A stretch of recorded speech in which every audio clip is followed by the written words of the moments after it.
Hello, welcome to the Brand Tune podcast. My guest today is Paola Zaragoza Cardenales, who is a New York bar attorney with her own law firm, Zaragoza Cardenales. She also has a role at UPR Law School, which I'm sure we'll hear about shortly. She has a doctoral degree in judicial science from Indiana University and a master's degree in law from the University of California, Berkeley, as well as being a Juris Doctor at the University of Puerto Rico. So, Paola, welcome to the Brand Tune podcast. I'm delighted you've come on to discuss branding and IP with me. So, do you want to introduce yourself and say something about what you do and where you're based, please? Yes, of course. Thank you for having me. So my name is Paola Zaragoza Cardenales. I'm based in San Juan, Puerto Rico. It's a small Caribbean island, and San Juan is the capital city. I'm a specialist in intellectual property, and I also work business. I recently came back home from so many years being around the world, doing different stuff. My academic and professional background is, in fact, around the world from the World Intellectual Property Organization, UC Berkeley for my LLM, Indiana Bloomington for my SJD, and bachelor's and Juris Doctor were here in the University of Puerto Rico, where I currently work. So it's like a full circle moment. Right. Yeah. So are you actually, I read on your profile that you are a New York qualified attorney, is that right? Yes, I So have. you have a different qualification in Puerto Rico or what? Yes, it's a little bit peculiar because um, all of the Puerto Rican attorneys go through the process of the Puerto Rican bar. Mhm. But I tried it and that didn't work out. And I was like, well, I'm gonna specialize in intellectual property, and I just might as well try another bar exam. So I did that. Yeah. And I've been keeping it that way since most of my clients are USPTO or US copyright registers. It's okay to kind of have that particularity. Yeah. So Puerto Rico is part of the States, isn't it? Yes, we have a weird relationship. Mhm. We are a territory, a colony of the United States. We're not a state, but um, but we do have like uh, a similar legal system. How do I explain this? So there's the president and the federal court and everything, and we have to abide by that. But then we have our own governmental system, our own Supreme Court, our own governor, but that goes below the federal stuff.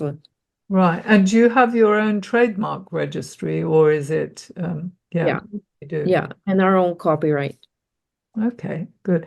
Well, you see, my perspective is that brand IP is affects how you design a business and brand, and that there are universal principles that apply the world over, Yeah, even though the details of each country's laws might differ. So, for example, in the UK, you wouldn't be able to own a very descriptive name. You would have to, have something more distinctive to be able to stop competitors using the same name. And I imagine that's the same for you in your jurisdiction. Yeah. yeah, it's the same. We do have like some strange cases here and there where, for instance, we have a company called Target Rental Car Mhm. that doesn't exist in the US.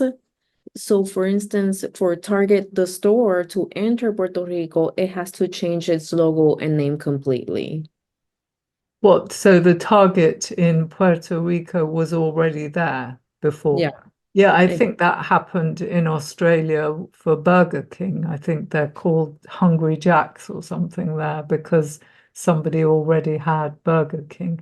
So that's Mhm. just the sort of different jurisdictions, and you need to register in different countries.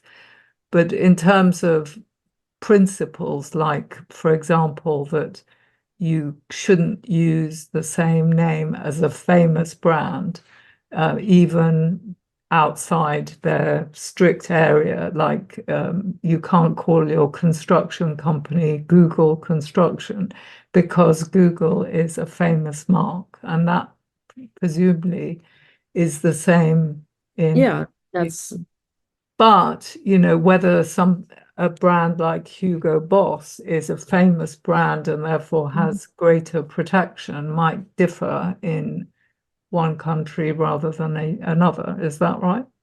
yeah, that's Yeah. right. I would say like one of the really big differences is moral rights, Hmm. since our legal system is Well, for copyright, you mean? yeah, for Yeah. copyright. Our legal system is both common and civil law, Mm, and that's it. the Yeah. moral rights comes from the civil part. Yeah. And the US does kind of recognize moral rights in the in BARA, the Visual Arts Act, but it's not as extensive and as like hardcore as our moral rights. Okay, I'd be interested to find out more about that. So, say you have a logo designed for you by a designer, they will have copyright and moral rights, unless, well, in the UK, you can get them to assign the copyright to you and to waive their moral rights so Mhm. that another designer could then add a tagline or do something else with the logo. How would it work in Puerto Rico then? It mainly protects you against vandalism. Most of the cases in the courts are about that subject. And then if you assign or do something with your copyright or any IP and the other person gets a little bit too creative with that, then you can say like, hey, I didn't tell you to do that, because every right is like sold separately. So you can say, hey, I'm just licensing this to you, Mhm. but no modifications. Um, can you get a designer to assign all the rights, their copyright, and to waive their moral rights completely Yeah. in Yeah, a you can do them. you can do that. Yeah. Okay. So yeah. So how does having moral rights change things? Because if you can waive them, um, how does it, impact a business in practice that there's moral rights over there?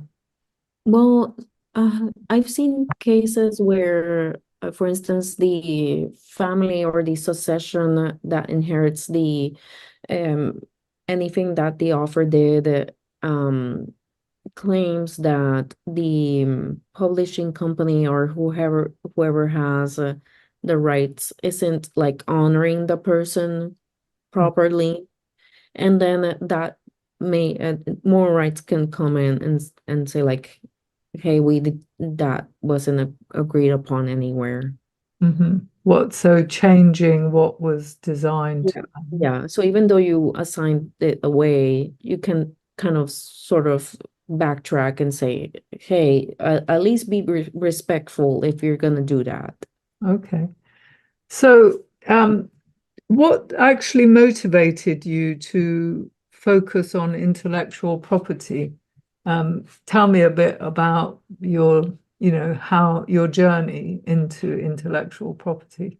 My journey is a bit peculiar because I always wanted to be a lawyer, but I didn't know that my life will end up would end up in IP. Mhm. It wasn't until the third year where I was doing my clinic, and in those 3 years, I was doing food and travel blogging as a hobby to kind of decompress from law school. And in the clinic, I chose to do community development and Community development. yeah, and all the clients were farmers. And I was like, oh, so this is a thing. I like this. I can combine my hobby with law. And then all of a sudden, they were asking a bunch of questions about IP. And I was like, oh, so this is a whole thing. Okay, I like this even more. And I just went with it.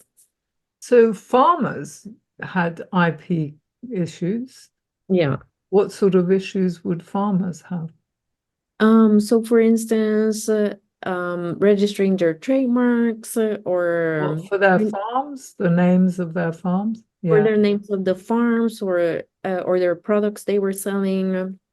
Sometimes they had patents. They were like inventing stuff for we have like large areas of land where we have drought issues, so they were like very hands-on with their equipment and doing makeshift things um For sprinkling water or something. for sprinkling water, and they were interested in patenting that.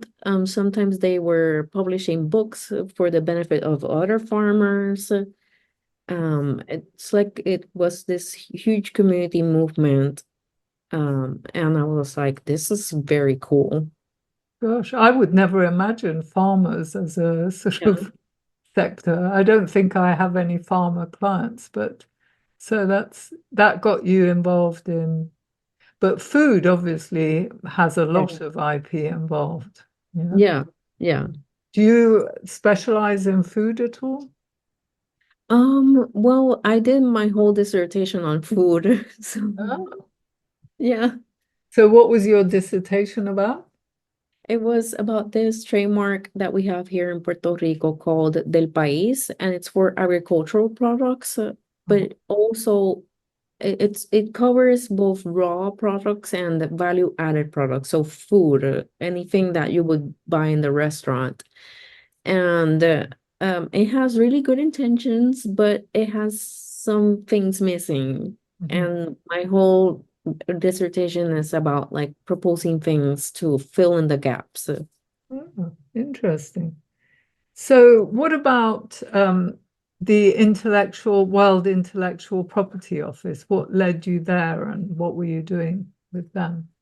What led me there was the dissertation. I was just one day writing my dissertation and I received a newsletter because I was subscribed to WIPO, and it was uh, an advertisement for their internship, and it was precisely for the trademarks and geographical indications department. And Okay. I was okay, I might as well. Mhm. And I landed the internship, and it was really beneficial for me to see my dissertation in real life. Mhm. And I had that moment of like, see, I'm not crazy. Both in theory and practice, this can work. Yeah. So do you get involved at all when people are designing their businesses or creating brands? How do you work with businesses around that, like when they're first choosing a name? And Well, I usually sit down with them and see if they have a name picked out and how they came about with that name, and then in a back and forth of seeing if it's available, seeing if there's like other options if that name is not available, and then seeing if they have already a logo, because sometimes they choose to do the logo for themselves, Mhm. or sometimes they have enough money to hire a graphic designer, and then I sit down with the graphic designer to see if that logo looks a little bit too similar to other logos, and from there I can go on ahead and register. I also help them with like business plans and trying to integrate the intellectual property to that business plan because at least here, it's very important that they identify and integrate that to the business plan so they can get access to incentives and tax benefits. So this is in the agricultural space, is it? Irrespective of like the type of client, but most importantly in the agricultural space, because most small and medium businesses and farmers, especially the local ones, are overlooked. Okay. I find in the UK anyway, people are often not very aware of IP. They tend to think it's something, if they have heard about it at all, they think it's something for if they're successful and have something to protect. They don't generally think I need an IP lawyer when they're first designing their business. So is there anything in your legal system that would make them come to a lawyer first rather than, not? Because in the UK, they wouldn't necessarily turn to a lawyer first, most of them. Yeah, it's the same here. I would say that what is going on that might incentivize them to go to an attorney first, at least more now than several years before. First of all was the hurricane that like triggered that change. And then How did the hurricane trigger the change? that like a lot of farmers lost Oh, absolutely everything and they had to start over. okay. Yeah. And then like there's and also from that event, a lot of incubator programs and accelerator programs came about, and they were like raising awareness of like get yourself a lawyer. We have lawyers that are affordable that you can order free. Don't be scared to ask them questions. Yeah. Okay. And um, do they get a grant to get a lawyer, for example, or do they get? Sometimes. Mhm. Yeah. Here they sometimes get a grant for an IP audit, but usually they would be established businesses. Mhm. There are maybe libraries where people give some free advice, but usually it's staffed by people who are trying to get business Mhm. through doing free work.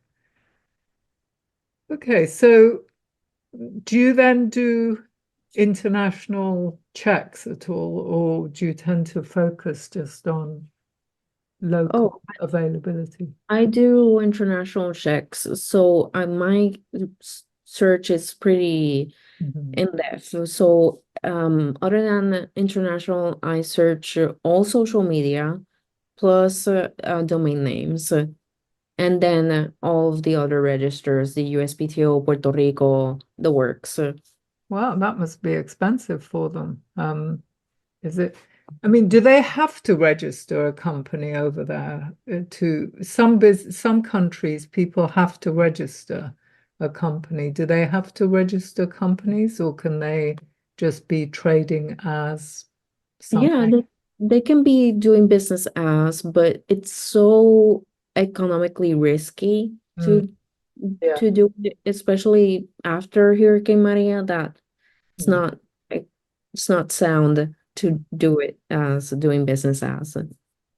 So you do all these checks. I mean, roughly what sort of charge would they have to incur to have checks and register a trademark in Well, that's that's where I stand out from the rest of the IP attorneys here.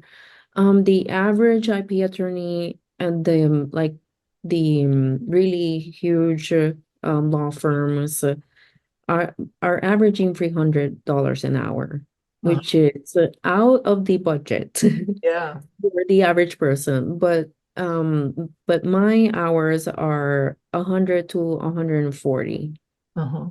depending on the complexity. And do you charge on an hourly rate or do you just say I charge X amount for a search and then it's up to you whether it takes 10 hours or 5 hours or whatever. Yeah, what I usually do is that, like, I know it's gonna take me Mhm. on average 10 hours to do a search, and I charge that. Uh-huh. And what I do is separate the register in phases. So there would be a first payment for the search, then a second payment for the actual Mm. process of doing the register, and then when the USPTO does deliver the office action, then there's a payment, and then the last payment is when you finally get the certificate. Okay. And so branding companies don't really get involved with clients, or are some clients likely to go to a branding agency first and then choose a name and then come to you later to register? Yeah, yeah, that's usually the route. Is it? And Yeah, how do you most work in that situation? well, what I do is that I really do like having all of a collaboration and doing like a full network of non-traditional clients where I sometimes email the branding agency and say like, hey, if you ever need an attorney, an affordable attorney for your clients and all of your branding stuff, I'm here. Mhm.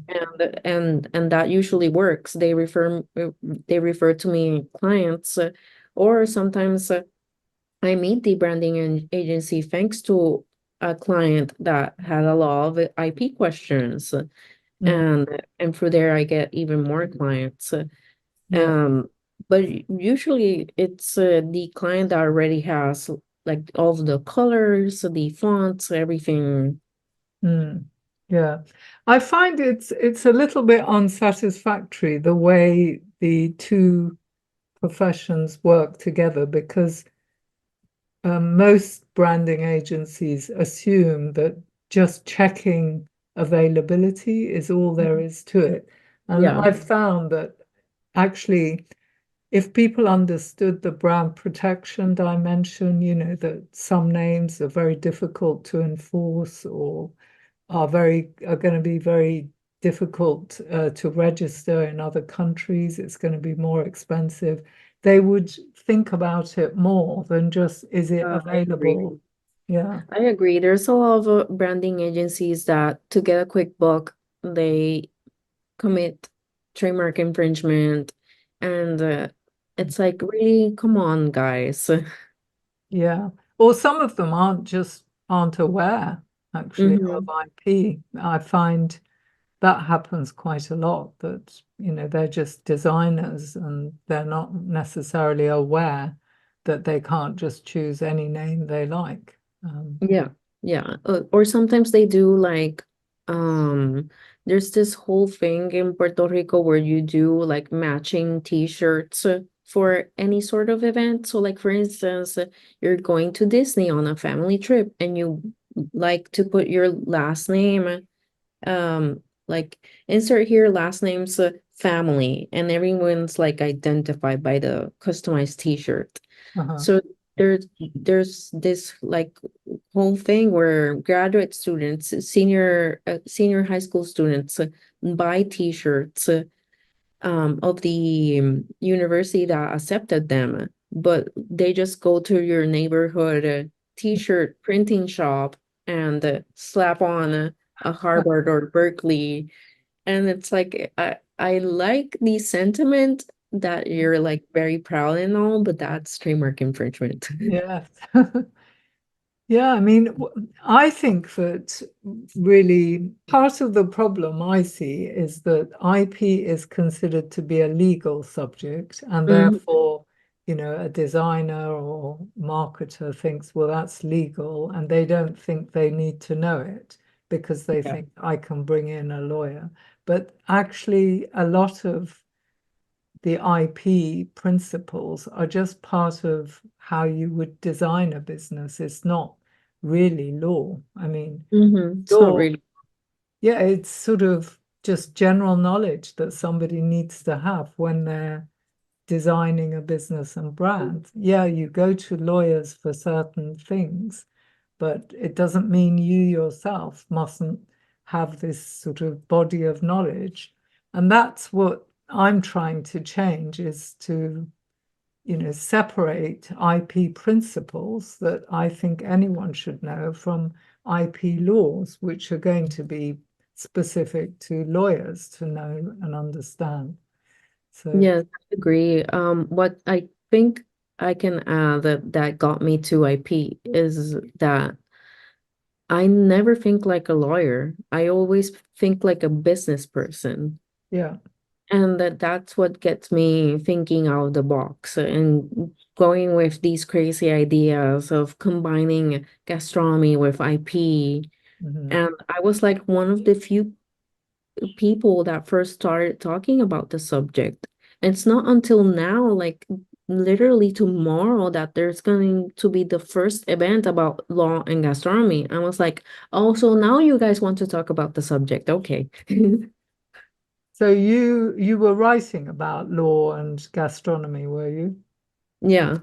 But from a business perspective, and then Yeah. bringing IP into it to the extent that it mattered. Yeah. Yeah. Exactly. Yeah. I think this whole area, especially IP, isn't just law. You need to understand business and the context in which people are using IP. Exactly. Yeah. So that's your experience too.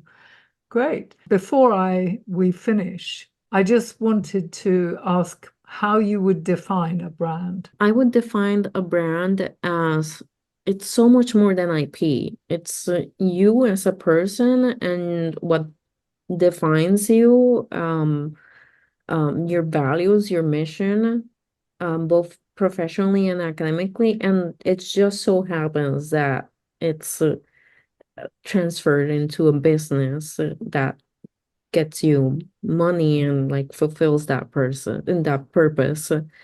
I happen to be lucky that like those that both my career and my purpose in life are aligned, Mhm. and that way I feel like fulfilled of like having combined everything, So and that's how I define a brand. Huh? what is your purpose? My purpose is to uh, to see if like IP can be less scary and that people can see the value in that and that it can have so much potential beyond just like a simple register. Hmm.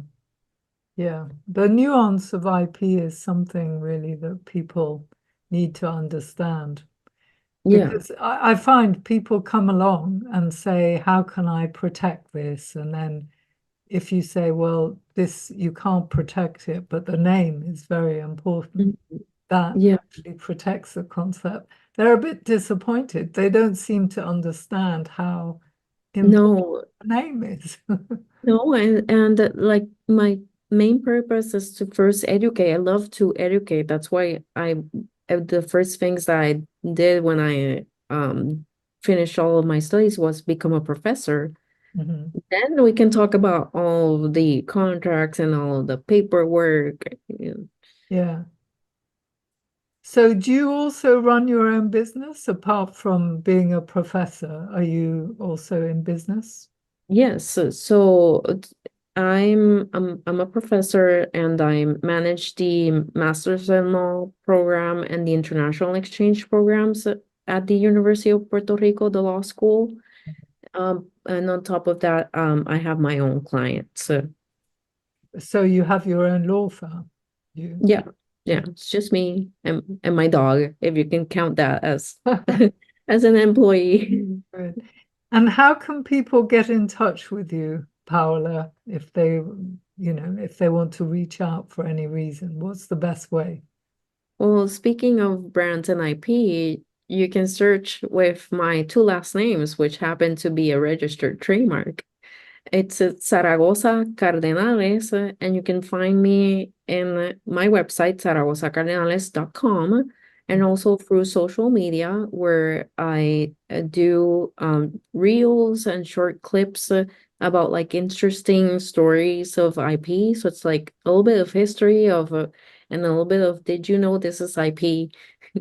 Oh, right. So you're on Instagram, presumably. You do that. Yes, Instagram and Facebook. Oh. Well, we'll be sure to link to those in the show notes. So thank you very much, Paola, for this chat. Very nice to have met. Oh, sure. Thank you so much for the opportunity.